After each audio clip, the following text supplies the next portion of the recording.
This is episode 311 of Jumblethink. T minus 10, 9, 8, 7, 6, 5, 4, 3, 2, 1.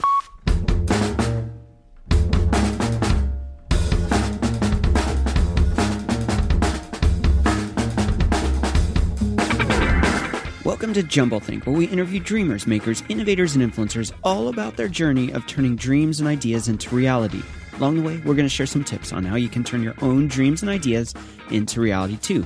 Our guest on today's show is Chris Hammond. More about Chris in a moment. Whether you're a new listener or a longtime fan, if you've never subscribed to Jumblethink, head on over to your favorite place to listen to podcasts, search for Jumblethink, and click subscribe.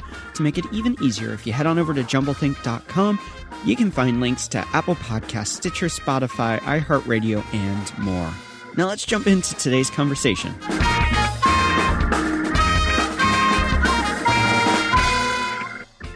Hey there, welcome to Jumblethink. My name is Michael Woodward. I am your host, and we have a very fun episode lined up for you today.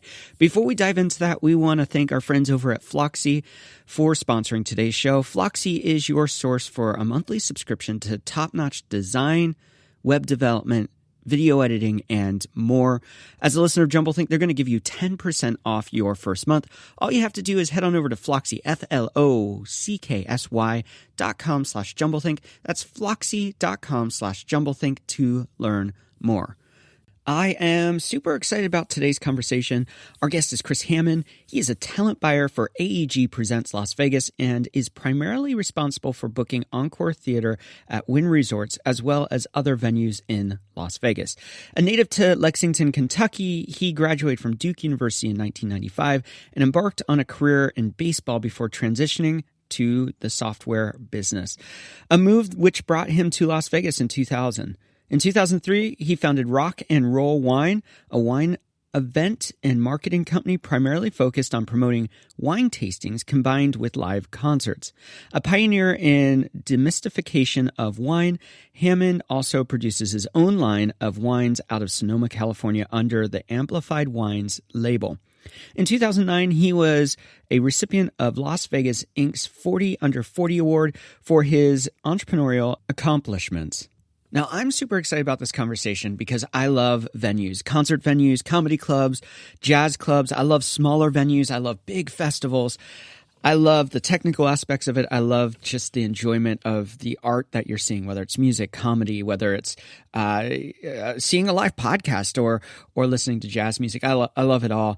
The Encore Theater at Wynn Las Vegas is doing really cool stuff. It's a small theater. It's 1,480 seats, and that's a small venue for Las Vegas. They had over 120,000 ticket sales last year, which grossed over $16.2 million. Crazy numbers. So much so that last year they were able to break into the top 10 Billboard chart for the highest grossing venues worldwide for 2019 with a capacity of under 5,000 people. They're increasing their growth this past year, and they're doing some really cool stuff. They're moving past just musical acts. They're bringing in comedy. They're doing podcasting. And their guests are world-class. Robbie Williams, Sarah McLachlan, Chris Tucker, Steve Miller Band, Smokey Robinson, Lionel Richie. You've got Jim Gaffigan, Diana Ross, Melissa Etheridge, Pat Benatar, Brian McKnight, a lot more. They even have some really cool shows coming up. Later this week, they have Harry Connick Jr. coming up February 26th, 28th, and 29th. Then they have Dwight Yoakam coming on and March 4th, 6th, and 7th. Lionel Richie's coming up March 11th, 13th, and 14th. And then they're bringing back one of their biggest hits, which was Robbie Williams, who's not huge in the U.S., but a global rock star when it comes to what he's doing. And he's going to be doing a longer extended stay there, March 24th through April 4th. Now, I could tell you more about stats and data and information. Instead, let's go ahead and join the conversation with today's guest, Chris Hammond. Our guest today is Chris Hammond, talent buyer for AEG Presents Las Vegas and doing really cool stuff at the Encore Theater at Wynn Las Vegas. Thanks so much for being on. Thanks for having me. I'm excited about this conversation because I am a lover of cool spaces and venues. It's something that I love going to shows in cool places. I love seeing great shows. And so you guys are doing that, and I'm excited to chat about that, talk a little bit about how you guys are setting yourself apart differently and what it means to be a talent buyer. A lot to talk about. Yeah, absolutely. Well, the first thing, just to touch on your first point, is the theater in itself. It's inside Wynn Resorts in Las Vegas. It's the Encore Theater, and it's a luxurious, intimate theater at 1,480 seats, but is very versatile. The design is gorgeous, as is everything with Wynn Resorts, nothing but 5-star. And the acoustics are immaculate, and it's so versatile. And the way it was designed and built to where you can have a rock show in it one day, and then the next day you can have a stand-up comedian with a microphone and a stool, and it works both ways. It's just as versatile for that as well. So it's something that as a company, AEG, we're very proud to partner with Wynn Resorts and excited that they trusted us to kind of take their crown jewel of a small, intimate theater and make it work for them. There's a lot to unpack there. The first thing I'm going to talk about, and I'm curious about, is, you're bringing in big acts. You have Sarah McLachlan in right now. Coming up, you have Harry Connick Jr., that's a show I'd love to see. You have Dwight Yoakam on, Lionel Richie, Robbie Williams. They're all just coming up, and a lot more. These kind of acts, they don't typically do small venues. What's the average size for a venue bringing these kind of acts in? Well, it depending on which market you're in. One of the niches that we've found that we can do in our partnership with Wynn is bring in acts that you usually see in bigger rooms into a smaller theater. And that's for a couple reasons. One, the Wynn is, a Forbes 5-star property, and everything is nicer there. Everything is a little more upscale there. Mm-hmm. So we can charge a higher ticket price. That's one thing. So we can afford to bring some of these artists in at some points. And the other thing is the artists. The room is beautiful. Mm-hmm. The acoustics are great. And the service and the hospitality they get working with a partner like Wynn Resorts is second to none. So that kind of package has allowed us to find a cool little niche where we can bring in Lionel Richie at 1,400 seats. And you can, if you buy that front row seat, you can sit literally 7-8 feet from him on a piano.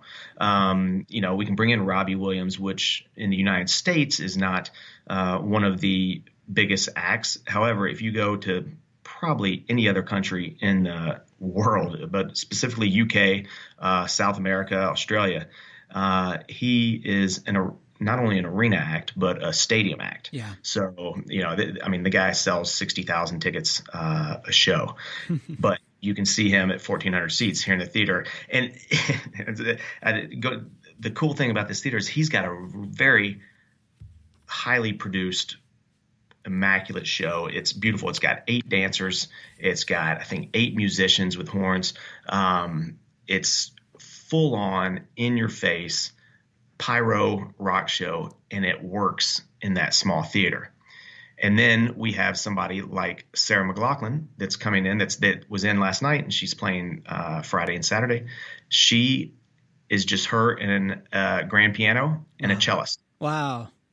And it works just as well. And that's the beauty of the theater that we're doing. And as we were, kind of playing around with this model and seeing what sets us apart, what differentiates us, we said, let's maybe, try some stand-up comedy in there. Yeah. And we did that for the first time last January and about a year ago. And we brought in Chris Tucker and had no idea how it was going to sell, and went out of the gates pretty decent and ended up selling out both shows. And watching stand-up comedy in there was like, wow, it was an epiphany. It's like, well, this actually works. And even Chris came off and he said, I love this room. Wow. I absolutely love this room. And he said, it's so cool because you can see the expressions on the people's face in the back row of the mezz. Yeah. That's how intimate the theater is. The rake of the theater, the pitch of the theater is built so that you're kind of on top of everything. And it's a really personable, intimate space that's versatile. That's one of the things as I was doing research and prep for the interview today that stood out is that 2020, you're really looking at diversifying the kind of acts that you're bringing in, where in past years, you've really thought about, oh, what are the best music acts? Now you're looking at comedy. I even heard you talking on, was it Cheddar about wanting to do more events that are bringing in podcast kind of events and some other things like that, which I just think that's really cool that you are not staying content and just saying, hey, we could just ride this out, but you're looking at options of how you can diversify the kind of audience you're bringing in, the kind of events that you're doing in this space. Talk to us a little bit about that desire to push into the comedy world and then also see what other possibilities are there and how you're leveraging a killer room to do really cool things. Correct. And it's a good point. It's no secret that Las Vegas is one of the most challenging markets for an entertainment buyer like myself. It's a little saturated. There's a lot of stuff there. There's a lot of stuff, and there's a lot of competitors that have great rooms, that are wonderful producers, that are putting in offers for the same acts. Wow. And, a lot of times trying to outbid other acts, depending on who it is. So the competition for getting some of these acts in a room is high, to say the least. So with that said, we sat and figured if we just relied on music alone, one, there are a couple criteria that need to be met. One, the financials need to work out. Yeah. That's the most important thing. The artist has to want to do it, and we have to pay them enough if they want to do it. But the artist or the act that we bring in has to be approved by the Wynn and be on brand for the Wynn. Yeah. It's something that, they, as they should, care very deeply about is their brand. And it's a luxury high-end brand. It has a prestige. It has a prestige. And I mean, it's no secret that it's the nicest casino resort in Las Vegas, arguably in the world. I mean, it just got 22 Forbes 5 stars throughout, including their China casino and resorts in Macau as well. But the resorts here, Encore Resort and Wynn Las Vegas Resort, the two resorts here, I believe between them have 10 Forbes 5 stars that just came out, which is more. They're the largest. Let's say the largest theater. The largest resort company in the world that has Forbes 5 stars. Oh, wow. So it's a pretty big recognition for them. And, we're proud to be associated with that. So there is a pretty rigorous, brand approval process that goes through getting those people in. So that was a long way of me getting to of how we said, all right, well, we need to diversify a little bit because competition is high. Yeah. Right. We don't just bring in any act, even if they sell out. When we know they're going to sell out, we just don't bring in any act. Yeah. And, we want to make sure that it fits the brand. So what do we do next? Stand-up comedy was something, obviously we still push for music. The musicians take a little longer because they need to be comfortable with the room. They do their due diligence. Even new musicians and my boss and that was booking the theater prior to me, started with Diana Ross and John Fogerty in there, and it's something that just is the perfect fit for that room, and from the financial standpoint and from just seeing an artist of that caliber in that room, and so we build onto that. Now it's Lionel Richie, Bryan Adams. We've had Harry Connick Jr. in there before, but we're bringing him back. But Sarah McLachlan, some of these musicians, and then we're trying to get even a little more current in the sense of not a legacy act, in the sense of trying to bring in somebody on the younger end of things. That we're working on a couple offers there. Comedy was the next big thing, and if they're the right comedian, we'll bring them in. Sebastian Maniscalco, we bring in for usually about 8 shows a year. And, Sebastian is somebody that I think he sold out Madison Square Garden 3 times. He sells out just about everywhere. Joe Coy, who is another comedian that's actually from Las Vegas, sells out arenas all over the country as well. But he comes and you can see him play in this, or seen perform in this this small theater, and we really kind of hit hit something special there. And Robbie Williams is the biggest thing, especially for the fans in the UK or the expats here, to see Robbie Williams, if you're a fan of his and know how big he is around the world, and to be able to come to Las Vegas, come to the Wynn, and see his amazing performance in a 1,400 seat theater, that's a special experience. So comedy, but still with comedy, we add that, we still have the music, and now we're still looking at more things. As I was doing some research, I'm like, some of these podcasts, they amazingly sell hard tickets, and people are just absolutely so passionate about them that it's something that said, wow, that's a vertical. Yeah. And another revenue stream that I didn't even know really was, existed or could, and there's no better room than this one for that. Yeah. It's soft seat theater, and it's perfect. So we haven't confirmed any yet, but I'm aggressively looking at some, and we've got offers out. So hopefully in 2020, we'll have our first podcast in the theater. Another thing we're looking at is really, almost like a speaker series. And I know it doesn't sound very Las Vegas and very partyish, but it's about utilizing that room and maximizing the revenue that can come out of that room.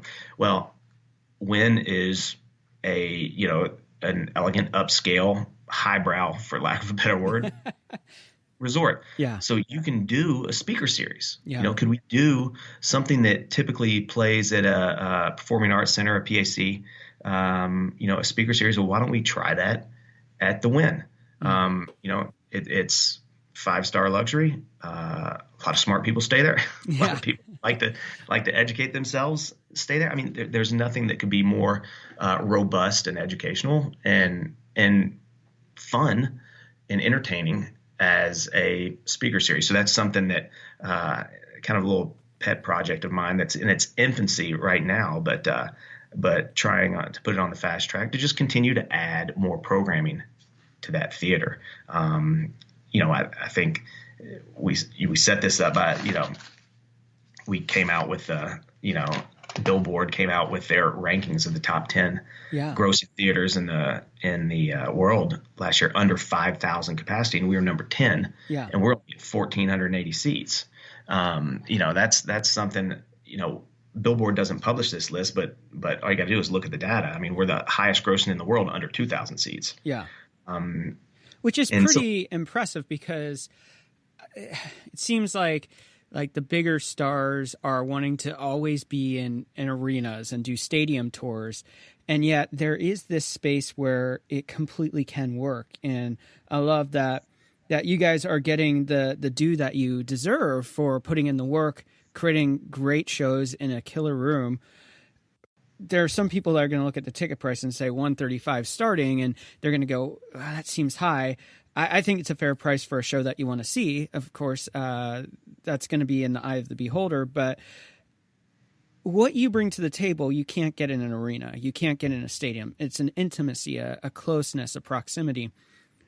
What are some of the things that the people that come to these shows, what is the feedback you get when they get to experience maybe their dream concert, the artist they've always wanted to see in a space like yours?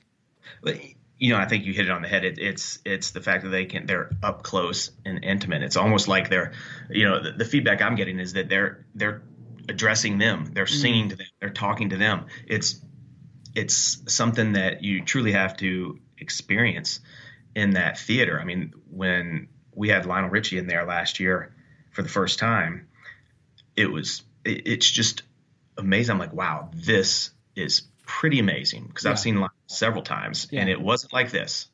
The first row, you walk 2 feet, 3 feet, and you're touching the edge of the stage. Right. Lionel's 3 feet from there. I mean, it's not something where there's a big barricade and then there's security guards in front of the barricade. I mean, it is something that's, this almost an intimacy and a private club-like atmosphere that, it's like, okay, I know how to, actually behave in this setting, because I'm actually thrilled to be this close to Lionel Richie. Yeah.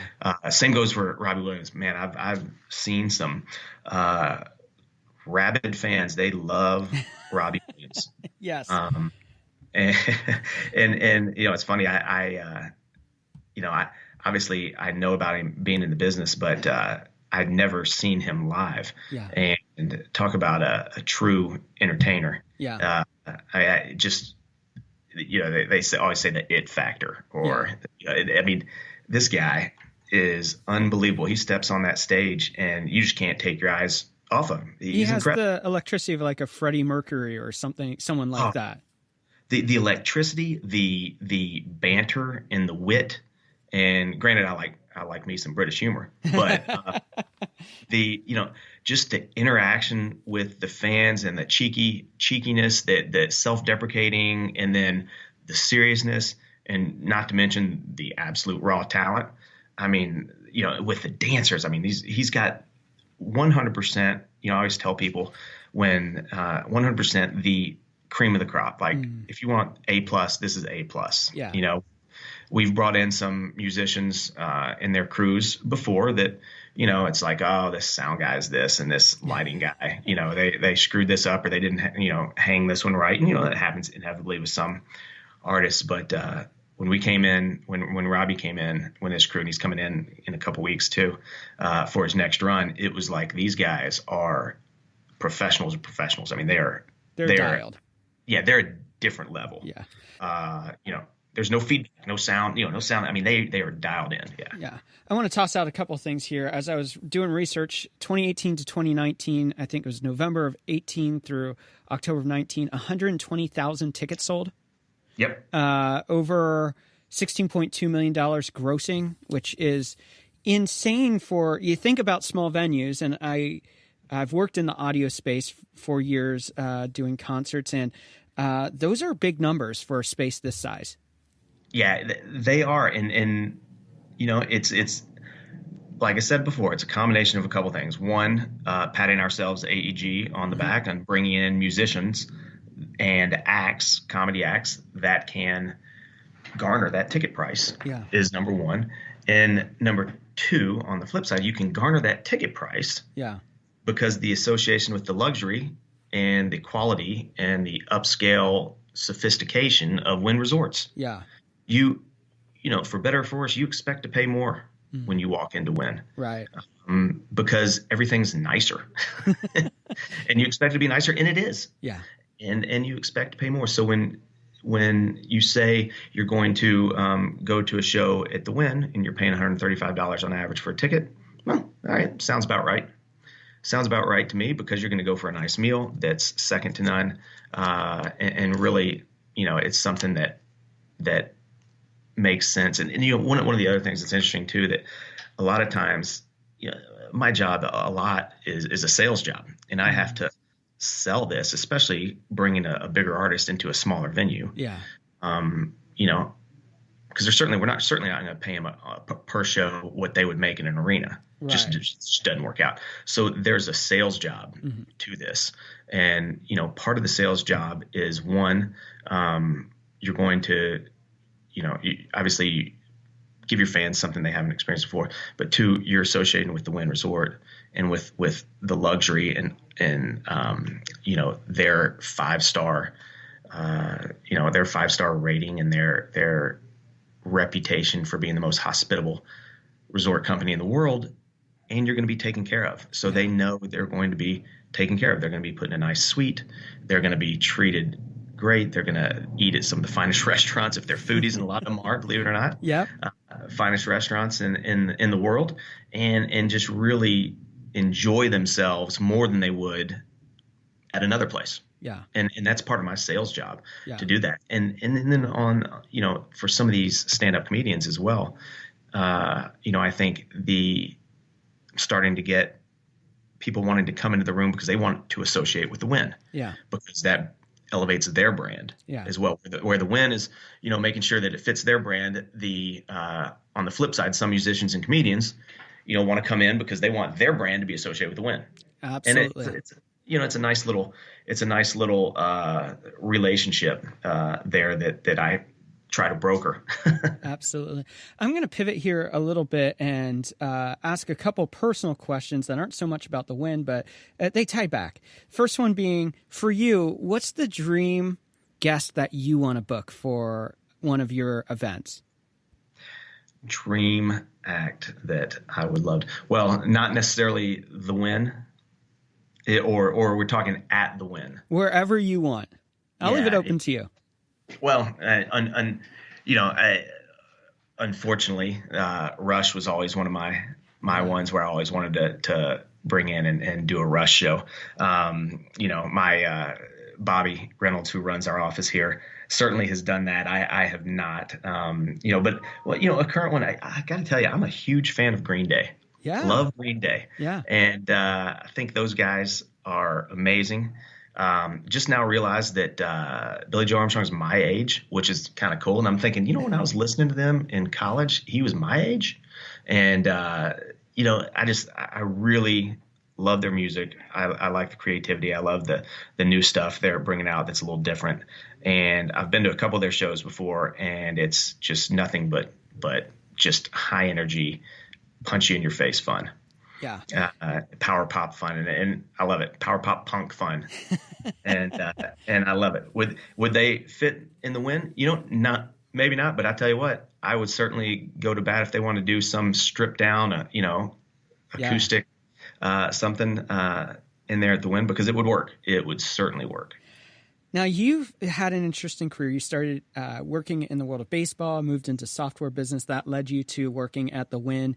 You even started out rock and roll wine and amplified wines on your own stuff. So you're doing some cool stuff outside of just booking at the Wynn.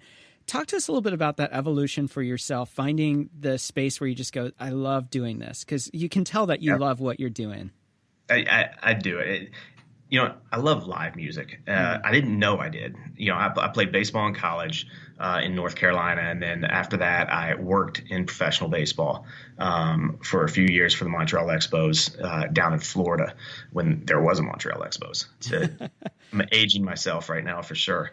And then it was about around that. I remember I read Bill Gates' book, The Road Ahead, and was like, man, I got to get into this .com thing or this internet thing. Like it was 97 or something like that. And I had a buddy from Lexington, Kentucky, and I had a buddy in Kentucky that just joined this business to business e-commerce company. It was based here in Las Vegas.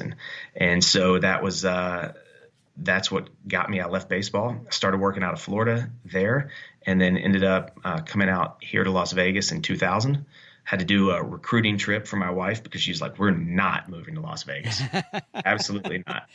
I'm like, well, it's not just the Strip. There's more to it than the Strip. There's jogging trails, I was like the Vegas Chamber of Commerce there for a little bit. So I remember literally a recruiting trip, picked her up from the airport, skipped the Strip, went out to Mount Charleston. We, stayed at a cabin up there, then went out in the suburbs in Summerlin where we live now, and showed her some houses out there and how it wasn't, Red Rock National Park. And it's like, okay, all right. She was more open to the idea. But anyway, we came out here, and I worked for that company for another 3 years. And we were one of these high-flying companies called Purchase Pro. Okay. One of these high-flying.com companies that went on NASDAQ.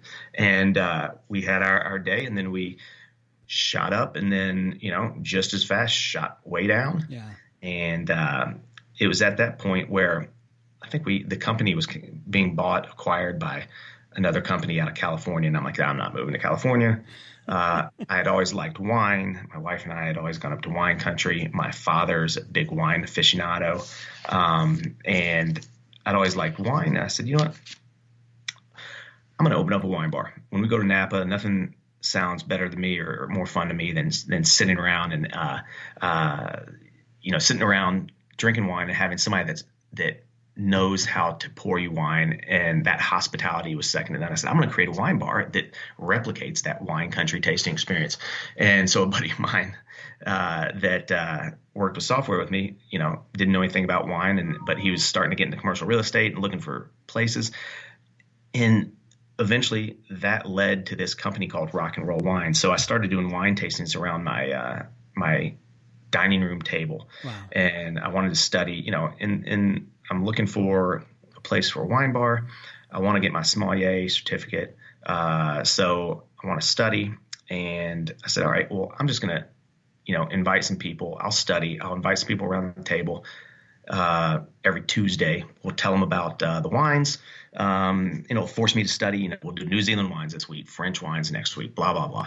And what happened, we invited, I had about 12 people the first Tuesday, and I'd have about 8 wines, 4 whites, 4 reds. And in between wines, I'm one of these guys that is uncomfortable with silence.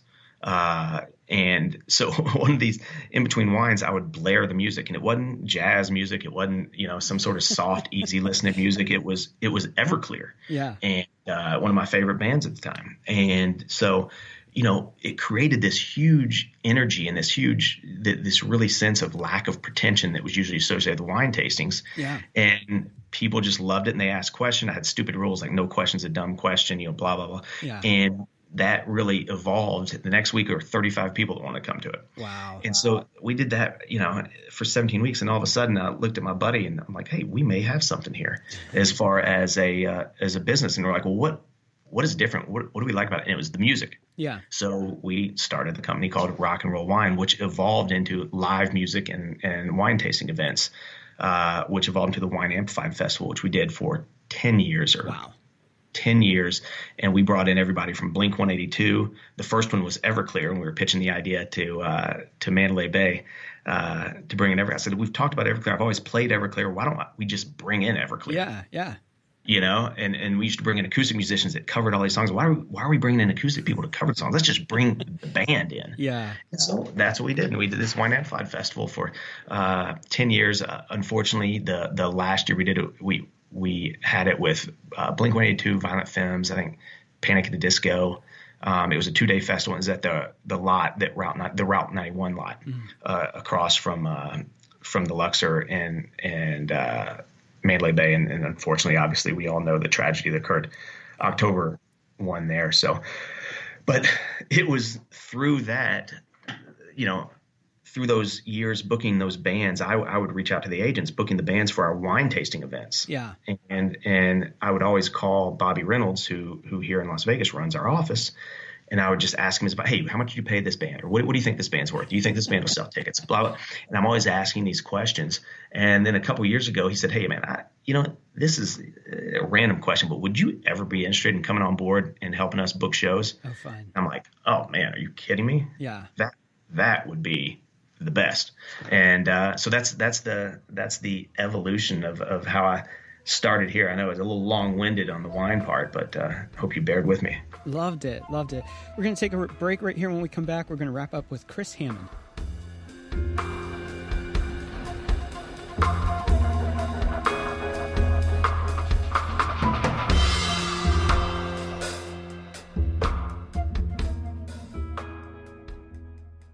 Hey there, it's Mike. If you're like most small business owners, you may struggle with getting everything you need done in the day. And a lot of times, one of the things you're looking for is great graphic design. Maybe a new logo, flyers, brochures, business cards, even a new website or email campaign designed for you. You can't fit it into your day, so you need some help. Our friends over at Floxy are there to help you. So whether you need a new video, some graphic design, the perfect copy, or a new website, Floxy's there to help you. And as a listener of JumbleThink, they're going to give you 10% off your first month with a 14-day money-back guarantee. All you have to do is head on over to floxy.com/JumbleThink. That's Floxy, FLOCKSY.com/JumbleThink to get 10% off your first month.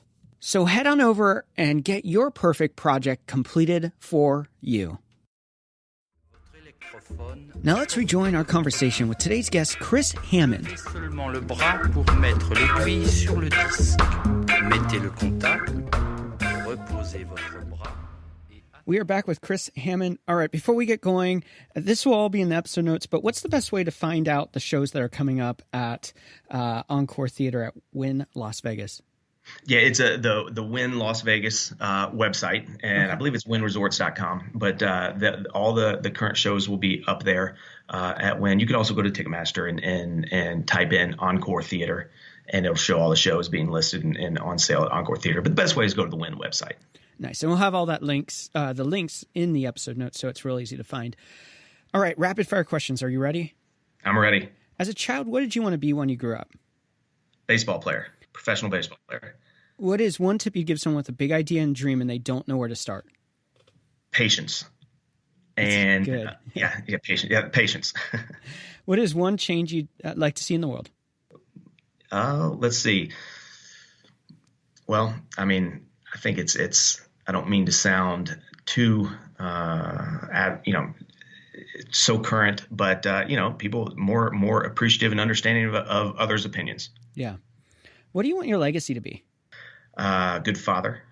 That's one. And somebody that was fair, honest, and, quite frankly, I somebody that created, I want to be known as an idea guy and somebody that created something that wasn't there to begin with and, was successful.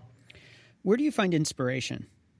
Really others. I look at peers. I look at people that how they conduct themselves with others. One of the things my father, he's retired now, but was a sportscaster for NBC Sports. And one of the things I always liked about him is when I was younger and I'd walk around with him is every cameraman, he called them by their first name. And it's just all about respect. And it's not that hard to be nice. Yeah. It's not, and nice is, it's not that hard to be respectful. Yeah. I'm one of these guys that hates when you open a door for somebody and they just walk in and don't say thank you. Yeah.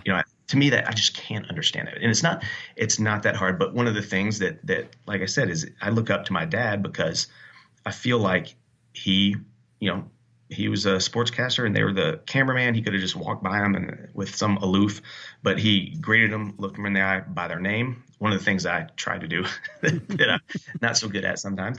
And, I thought, that's the trait that truly makes it. And that's why really people respect him and really like him and look up to him. It's because of that. So I think that inspires me. What is one book you think every dreamer should read?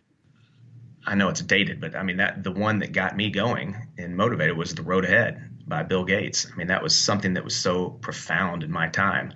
It's not something that's as current now, obviously. But if I had to think about one of the books, I mean, I'm one of these guys that usually reads these these books that are more about case studies. So. Yeah, they're like a combination of cases. I mean, the Howard Schultz book about Starbucks is great. I love entrepreneurial books that are nonfiction entrepreneurial books. Anything like that is something that inspires me. That really gives you ideas on how to create something new. What is one trend you're currently excited about? Well, comedy. Nice. And in general, yeah. I mean, with the advent of Netflix and streaming services, I mean, comedy is about as hot right now as it's ever been. Yeah, yeah. What is one habit you find helpful in your life? Organization. Okay. That's it. I'm a list maker, for better or for worse. I'm a list maker. It gives me some solace when I start to worry that I'm going to forget something. It's like, all right, let me just look at that piece of paper because I know I wrote it down. Yeah. What is one thing you wish you would have known when you first started out? This is I know when we're done here, I'm going to think of, oh man, that's the one. When I first started out, what I should have known, let me think. Okay. It would be, it's something I'm trying to think even back to software. I don't think it's something I should have known, but I think I would have in college more honed myself towards something that I felt like I wanted to do. If I'd known I wanted to be in the entertainment industry, because it truly booking, I mean, I love what I'm doing. Yeah. And I think I could have gotten a much earlier start and gotten the experience much more so than I have already. Yeah. Out of the gate there. And, I wish I would have had somebody or some sort of peer or, upperclassman or somebody that I looked up to, a teammate on the baseball team that was, booking shows or something that would have got me excited then. Yeah. If you weren't doing what you're doing today, what do you think you'd be doing? drinking wine and making wine. I mean, I would be, I'd be, making wine and probably trying to, create some sort of winery. Yeah. In, whether in Nevada or in California. Our final rapid fire question. What is one dream you're still wanting to fulfill in your own life? I don't set a particular, I'm one of those guys that every day when I wake up, I'm at zero, for better or for worse. So obviously I have goals where I want to be. I want to grow in this company. I want to create this AEG Las Vegas office, even more so than it already is, just continue to build on it with, as I said earlier, things that are new, things that are creative, things that, something that I can say to myself, because I'm pretty hard on myself, and I can say to myself, hey, this was your idea. This is not just you taking somebody else's idea and doing it. So, and that kind of bodes into this speaker series, something that ideation is important to me. Yeah. And I think that's something that, I challenge myself on every day on, all right, how am I differentiating? How am I making something that exists better or creating something that doesn't exist? Yeah. And making that successful. As we wrap up, what is your final thought for all of us today? My final thought is to, one, be kind to people, respect people. I mean, you just see it every day. I mean, and you see it in this industry too, that there's some people that think they have to scream and yell, because that's what you're supposed to do. When it's like, listen, if we have a disagreement, let's talk about our disagreement. Yeah. I mean, we can be firm and we can get angry, certainly, but at the core of it, you got to treat people with respect. And, that's one thing that I don't see a lot, whether it's online and social media, whether it's anything, that I just wish people would, just take a step back and be objective for a bit. That's what I think.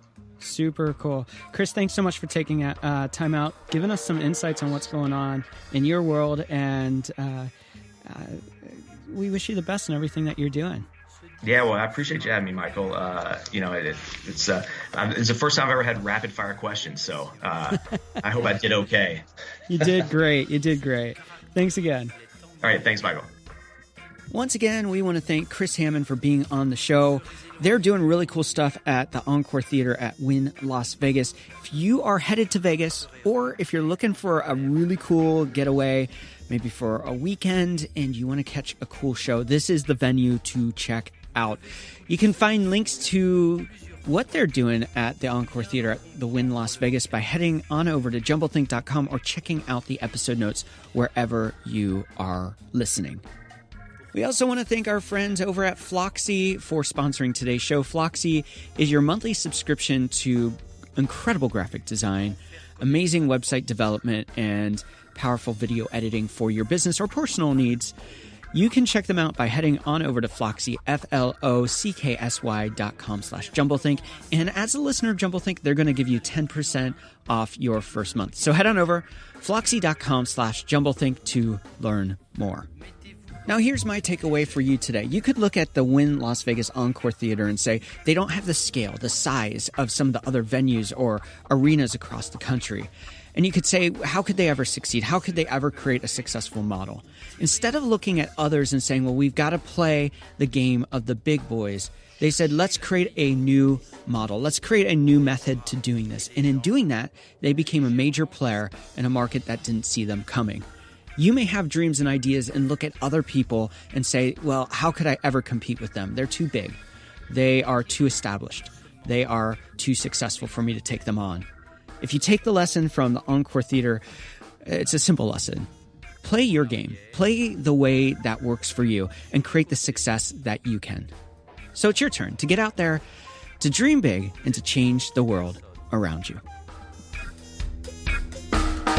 Les mères de famille, les enfants, peuvent également prendre un moment revitalisant dans quelques mois, lorsque vous aurez bien saisi la technique et que vous serez maître de votre corps. Vous pourrez vous décontracter même en travaillant.